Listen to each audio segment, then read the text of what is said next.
그 다음에 평택 사건, 그때 10명이 분신 자살하게 돼 있었어요. 10명이. 근데 이번에 또 7월 27일 날 또 한대요. 쟤들이 먼저 번에 우리한테 져가지고 약 올라가지고 이번에 또 한다고 정보가 또 왔습니다. 내가 심어놓은 간첩들한테 또 연락이 왔어요. 한 번 또 나오라 그래 버렸어요. 이번에는 우리가 10만 명 동원해가지고 아예 평택을 다 덮어서 박살 내버릴 테니까. 보세요. 저는 결과 없는 일은 안 해요. 결과 없는 일은. 저는 목회도 하고 부흥회도 하고 또 청교도 영성훈련도 하고 또 애국 포럼도 하고 나는 결과 없는 일은 안 합니다. 나머지에 대해서는 나는 결과를 반드시 만들어내는 사람이에요. 증명됐잖아요. 더 이상 증명 어떻게 합니까? 그러니까 여러분들은 이 선지자의 말을 잘 들으시면 남은 생애에 좋은 세상 한번 보고 하늘나라 갈 수 있고, 여러분들이 구약시대에 선지자의 말을 안 들은 이스라엘 백성들처럼 자꾸 삑사를 치고 말 안 들으면요 결국 바벨론의 포로로 잡혀가요. 바벨론의 포로로 잡혀가는 건 문제가 아니에요. 북한으로 간다니까요. 북한으로 갈 수밖에 없어요. 첫째, 지금 저 국민의힘 정당이 4명이 당 대표하겠다고 지금 나왔습니다. 첫째 한동훈, 둘째 나경원, 셋째 원희룡, 네 번째 윤석열 나왔는데, 난 도대체 저 사람들이 말이야, 어제 그 당 대표 연설하는 걸 다 봤는데, 일단은 김학성 교수님부터 얘기해 보세요. 예. 연설하는 거 봤죠? 저는 안 봤습니다. 아, 안 봤어요? 볼 필요가 없어서요. 볼 필요가 없어서. 왜냐면 한동훈이가 네, 제가 목사님 한 달 전인가 말씀드렸지만은 네, 이번 총선에 네, 패배의 가장 큰 죄인 아닙니까? 네. 나이도 젊잖아요.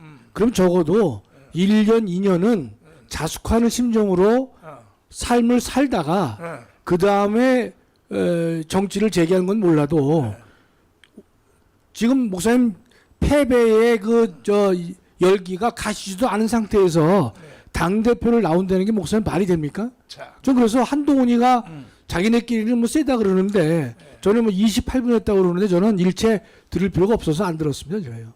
참 그러니 국민들이 이게 잠에서 못 깨어나고 있어요. 그래도 한동훈이 지지율이 1위라는 1위. 그게 야당이요, 여당이요? 거기요? 예? 그 정체성을 모르겠어요. 지금 하는 거 보면 한동훈 씨가 이번에 이제 당 대표로 나온다고 네, 지금 이번에 나와서 네, 일성이 네. 최상병 특검 그렇지. 받아들이겠다고 얘기를 했더라고요. 그렇지. 야, 정말 나는 이게 그 당시에 홍수로 인해서 그 트럭이 그 잠수 그 뭐죠? 그 굴다리에 갇혀 있어 사람이 죽으니까 해병대가 보트를 가지고 가서 민간 봉사를 나온 거잖아요. 쉽게 말하면 그 구조하기 위해서. 그렇지. 그러다가 이제 안전사고잖아요. 이게 단순히 안전사고로 일어난 건데 한 가지 대통령이 그 군부의 최고의 통수권자 아닙니까? 전화했다는 것 때문에 특검한다고 저렇게 난리치는 거거든요. 군대는요 군법이 있습니다. 군법이 있어요. 그리고 수많은 병사들이 나라를 위해서 일하다가 이 안전사고도 있지만 사건 사고가 참 많습니다. 아니 어저께도 보니까 오늘 아침 그 신문에도 보니까 아니 그 여자 그 상사가 밑에 사병 훈련시키다가 세상 떴더군요. 그렇지. 그건 왜 국감을 안 하나요? 그러니까 그 군법에 의해서 얼마든지 군 법원이 있잖아요. 군 법원이. 그렇지. 왜 그러냐면 군에 대해서는 국가 안전 보호도 있고 군사 기밀 보호도 있잖아요. 이걸 가지고 세계 어느 나라가 경찰이 예? 군인을 조사하는 나라가 있어요? 자, 한경원 장군님. 예. 아니 그 한동훈이가 이게 그 해병대 특검법 있잖아요. 예. 특검법을 자기가 먼저 발의를 하겠다. 어떻게 생각하십니까? 그 뭐 제 의견보다도 네, 그 나경원 저 의원이 네. 딱 받았습니다. 뭐라고요? 아 그러면은 이게 두 가지를 얘기했습니다. 저 야당에서 계속 그 특검을 하는 것은 네, 특검 자체보다도 이렇게 해서 탄핵으로 가기 위한 징검다리고 한데 예. 왜 거기에 우리 여당마저도 그렇게 하느냐. 두 번째는 예. 지금 그 김건희 특검, 뭐 최상병 특검뿐만이 아니라 이미 저 야당에서는 한동훈 특검도 한다고 나왔는데 그러면 국민 여론이 높으면은 한동훈 특검 받을 거냐? 예? 정말 정치 초년생이다. 왜 그런데 순진하게 말려드느냐 이렇게 얘기했습니다. 자, 그러니까 제가 보기에는 한동훈은 지금 뭐 아주 조급증에 조바심이 나 죽는 겁니다. 네. 자, 이번 기회에 대통령 얘기했다고. 참. 홍덕 목사님. 예. 결국은 목적지는 탄핵 아닙니까? 그런데 자기는 탄핵은 말 안 하면서 탄핵보다 더 심각한 저 야당보다 더 앞서가지고 그런 특검을 대통령이 극도로 싫어한다는 걸 알면서 네. 그런 걸 말한다는 것은 결과적으로 갈라서자는 거죠. 군대 얘기니까 물어봐야지.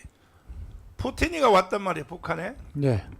왔는데 솔직히요, 나는 감각의 천재인데 여기서 192석 우리 야당이 네. 거의 간첩 수준 아닙니까? 네. 192석이 예. 여기 192석 안 됐으면 푸틴이가 북한에 왔을까 안 왔을까요? 예, 푸틴이 온 것은 제가 보기에는 제일 급한 것은 우크라이나에 실질적으로 북한의 무기 탄약이 필요한 겁니다. 두 번째는 중국을 또 좀 견제하고 북한에 대한 그 자기들 저 영향력을 더 강화하기 위해서 온 겁니다. 그 지금 목사님 말씀하신 것은 마치 그 6.25 때 그렇지. 직전에 그렇지. 김일성이가 네. 스탈린하고 네. 모택동이한테 계속해서 승인만 해주시면은 남한에서 예, 내려와 다 남한으로 넣고, 가면은 예. 남한에서 아주 환영하고 남한을 점령할 수 있다. 예. 이렇게 해서 계속해서 간청을 했습니다. 예. 그런데 특히 스탈린이 예. 겁을 먹은 것은 그때는 원자탄이 미국밖에 없었습니다. 그렇지. 소련도 중국도 없으니까 네. 원자탄이 무서워서 사실은 그만했다가 이제 말렸다가 결국 50년도 1월 달에 저 미 국무장관 지선 라인을 발표하면서 우리나라가 속 빠지니까 예. 쫓아가서 그때 봐라. 미국은 한국에 대해서 남한에 대해서 그렇게 관심이 없다. 그렇게 해서 이제 6.25가 발생된 겁니다. 위로 올려, 위로 올려. 그래서 에치스 라인. 요번에 푸틴이 온 것은 예. 어떻게 보면은 김정은이가 사실 좀 이용을 한 거라고 저는 생각합니다. 왜냐하면은 김정은이가 지금 이제 제대로 우리 동족끼리 해가지고 하면은 워낙 격차가 심하고 하니까 가망이 없다니까 올 1월 달에 그저 적대 국가로 하고 이제 동족 개념 없애고 네. 적대 국가로 했습니다. 적대적 관계. 그래서 동맹 관계가 더 강화해야 되겠다는데 중국은 좀 소극적이고 하니까 푸틴의 우크라이나 그 전쟁을 고려해 가지고 불러들인 거죠. 네. 에치슨 라인이라는 걸 우리 다 알고 있는데 실질적으로 모르더라고. 한번 읽어주시면. 1949년 예, 6월 예. 4일 오른쪽, 주한미군 오른쪽. 완전 철수했는데 예. 미국의 전 국무장관이었던 에치슨은 1950년 1월 12일 전 미국 신문 기자 협회에서 아시아에서의 위기라는 제목으로 연설하였는데 이 연설을 소위 에치슨 선언이라고 한다. 그렇지. 그 내용은 소련의 스탈린과 중국의 마오쩌둥의 공산화를 저지하기 위해서 태평양에서의 미국 방위선을 알류산 열도, 일본, 오키나와 필리핀을 연결하는 선, 즉 에치슨 라인으로 정한다는 것이었다. 네. 이게 이전에 뭔 일이 있었냐.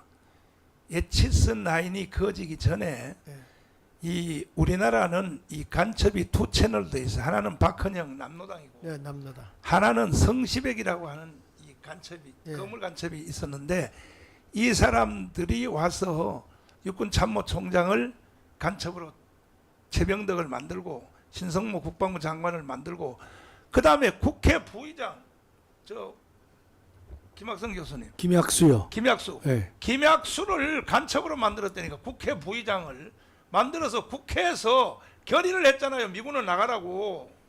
그거 몰라요? 헌법학장님 알죠? 아시죠? 저 이름도 알잖아요. 김학수라고 목사님. 아니, 그거 설명해봐요. 국회에서 결의한 거. 미군 물러가라고. 그 당시 그 국회에 이 간첩들이 많았잖아요. 그렇지. 북한을 동조하는 간첩이 많았는데 그 중에 대표적인 인간이 국회 부의장을 한 김학수를 중심으로 해가지고 그렇지. 그저 국회 프락치 사건이 그거 아닙니까, 목사님? 맞아요. 그래서 그걸 처벌하는 일을 하잖아요, 그렇지. 저희가. 1959년 6월 30일 날 더럽다 이거야. 미국이 아니 나가라고 하니까 국회에서 나가라고 하니까 네. 그래서 에치슨이가 좋아. 우리는 저 공산주의를 막는 선을 지금 여기 그림 위로 올려봐요. 위로 올려봐. 다시 위로 올려봐. 저렇게 공산주의 막는 선을 왜 이거 미국도 계산이 있었어요. 왜냐하면 그때는 소련하고 미국하고가 같은 편이잖아요. 2차 세계대전 독일을 잡는데 예, 그때는 그랬죠, 목사님. 독일을 예, 잡는데 예. 같은 편이니까 예. 같은 편끼리 육지에서 붙어서 있으면 충돌이 일어난다 이거지. 예? 예. 충돌이. 예. 그러니까 차라리 미국은 함대의 나라잖아요. 함대의 나라. 예. 바다로 그냥 이렇게 지키는 것이 훨씬 낫다 하는 것은 뭐냐? 사실은 에치슨이가요. 한국을 포기한 거 아닙니까 이게? 포기한 거죠, 목사님. 저 선 자체가 저 포기한 거 아닙니까? 예. 이게? 그래서 저 50년 1월 달에 했기 때문에 네. 6.25 발생에 가장 중요한 계기가 됐던 거죠. 그렇지. 저거는. 예. 홈카이도, 일본, 대만은 들어갔어요, 안 들어갔어요? 대만을 저 대만도 제외시켰죠. 포기했지. 대만을 포기했죠, 목사님. 대만도 포기하고. 포기했죠. 필리핀은 아, 필리핀 들어갔- 인정했죠. 필리핀 들어갔고. 예. 목사님, 제가 잠깐만 말씀드리면은 음. 저 당시에는 미국의 그 조야에서는 음. 정치계나 뭐 이런 데서는 우리 한국을 전혀 몰랐습니다. 몰랐어. 예. 그래서 한국의 중요성도 몰랐고 또 지금도 저는 우리 지정학적 위치는 변하지 않기 때문에 음. 지금도 사실은 일본은 미국의 뭐 일개 주라 할 만큼 뭐 무조건 우리가 보면 얄미울 정도로 미국하고 밀착돼 있습니다. 그만큼 이익이라는 거죠. 일본의 저 입장에서도.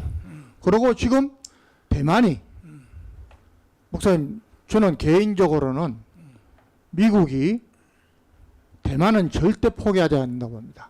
그리고 지금 항공모함, 대만에는 우리, 영원히 가라앉지 않은 항공모함. 예, 우리나라에는 주지 않는 신형 전투기, 맞아요. 신형 무기들을 대만에는 줍니다. 그렇죠. 그래서 지금도 보면은 목사님 우리는 사실은 미국의 입장에서 보면은 현대의 H스 라인이라고 더 강화됐습니다. 맞아요. 그래서 우리가 정신 똑바로 차려야 되는 게 우리는 지정학적 위치를 생각할 때도 미국이라는 이런 저 해양 강대국이 없으면은 우리는 여저 반도 아닙니까? 그렇지. 우리가 정말 문재인 정권 때 노무현 정권, 문재인 정권 때 얼마나 미국에 대해서 우리가 쉽게 얘기하면 미국을 실망시키는 일을 많이 했습니까? 이제 이런 일이 절대 있어서는 안 돼요. 그 다음에 평택 사건. 그때 10명이 분신 자살하게 돼 있었어요. 10명이. 근데 이번에 또 7월 27일 날 또 한대요. 쟤들이. 먼저 번에 우리한테 져가지고 약 올라가지고 이번에 또 한다고 정보가 또 왔습니다. 내가 심어놓은 간첩들한테 또 연락이 왔어요. 한 번 또 나오라 그래 버렸어요. 이번에는 우리가 10만 명 동원해가지고 아예 평택을 다 덮어서 박살 내버릴 테니까. 보세요. 저는 결과 없는 일은 안 해요. 결과 없는 일은. 저는 목회도 하고 부흥회도 하고 또 청교도 영성훈련도 하고 또 애국 포럼도 하고 나는 결과 없는 일은 안 합니다. 나머지에 대해서는 나는 결과를 반드시 만들어내는 사람이에요. 증명됐잖아요. 더 이상 증명 어떻게 합니까? 그러니까 여러분들은 이 선지자의 말을 잘 들으시면 남은 생애에 좋은 세상 한번 보고 하늘나라 갈 수 있고, 여러분들이 구약시대 선지자의 말을 안 들은 이스라엘 백성들처럼 자꾸 삑사를 치고 말 안 들으면요 결국 바벨론의 포로로 잡혀가요. 바벨론의 포로로 잡혀가는 건 문제가 아니에요. 북한으로 간다니까요. 북한으로 갈 수밖에 없어요.